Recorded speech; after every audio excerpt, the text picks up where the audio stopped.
Magandang buhay kapatid! For today's video, ang tattoo natin ngayon ay yung Fear God. At saka yung nasa likuran ni Bossing na nakatattoo sa kanya na Whitebeard Pirates na cartoons na anime na One Piece. Gusto niya ay paayos sa akin na respect pala sa unang artist.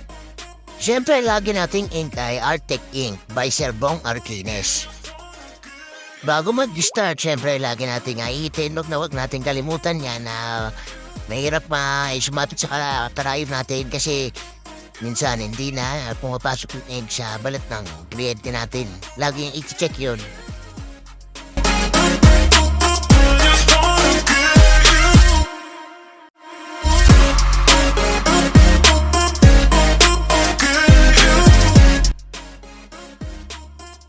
Malapat ko na pala yung stencil dyan at ganyan pinalagay sa hita kasi nga nag-search siya sa Google yung Fear God na pangbato dyan talaga kadalasan nilalagay sa hita.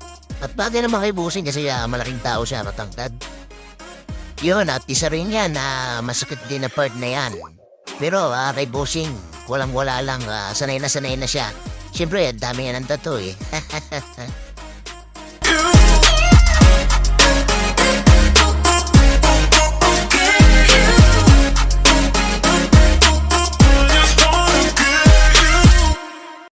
Yun, nagbula-bula na rin tayo. So, ibig sabihin, tapos na yung kanyang hita.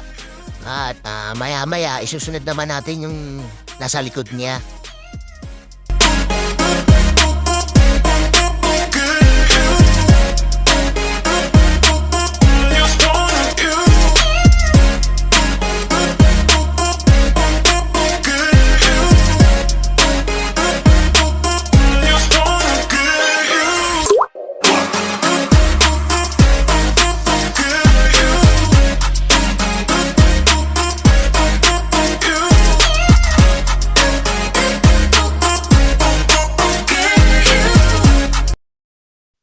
At ayan pala yung enhance natin sa likod niya.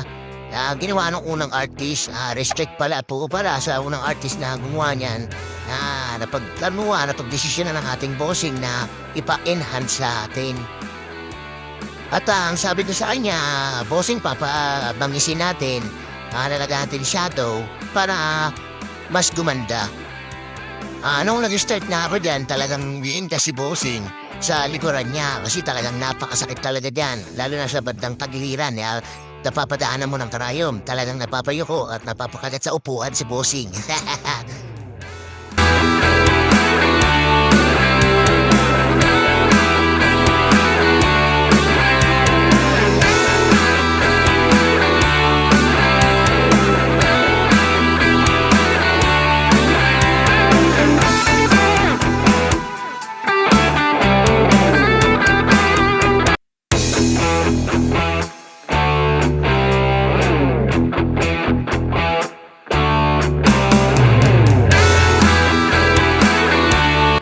At nandyan pala yung mga kaibigan natin na pinapalakas yung loob niya na tapusin na yung na-enhance niya sa likod. Talagang napakasakit niyan. Siyempre, tapos na yan, bula-bula na tayo at nakaginhawa na rin yung likuran niya. Kaya medyo okay na siya. At nagustuhan niya rin pala yung gawa natin. Nakita niyo naman na before and after kanina may pagbabago. Kaya satisfied.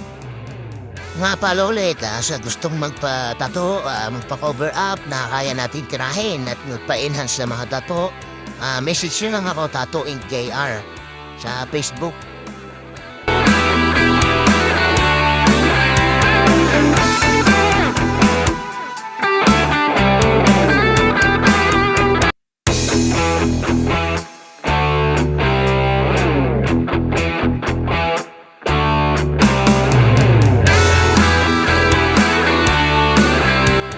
So na lang guys, and pa-follow, pa-subscribe na rin. Maraming salamat!